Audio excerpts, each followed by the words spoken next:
So the main purpose, of course, is that the library is in the business of checking out books and providing library programs, and that we wanted to ensure that the operations and programs of the library are not impacted by non-library-related programs.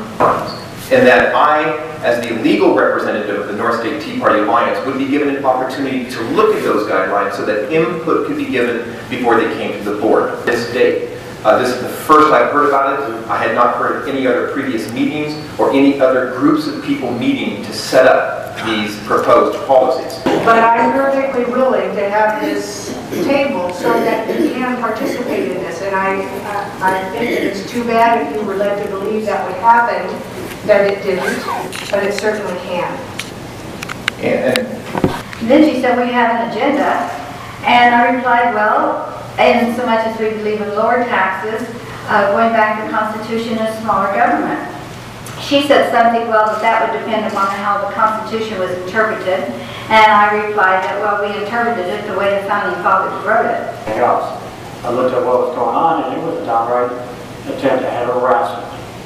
That's exactly what it was. The purpose for the library is not necessarily to just check out books. It is actually to provide an outlet of information for an informed citizenry. Actually, this was Ben Franklin's original idea and concept when he set up the first public library. So people wanted to use the tables. I don't see a real problem with that. If it's not broke, don't fix it. That's all I want to say. I was never made aware of that. When I was made aware of it, that a group wanted to come and be present at the library, we found a way to do it. So I guess and the reason why this policy is in front of you is that staff needs your approved direction and policy on how to do this.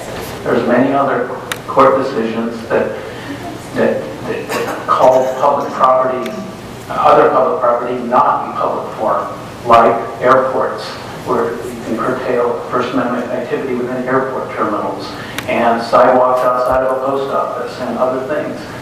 This has never been a traditional public forum. This is the first time the city faced an issue of somebody wanting to use the outside of the library, or the library facility for that matter, for the distribution of literature and private education.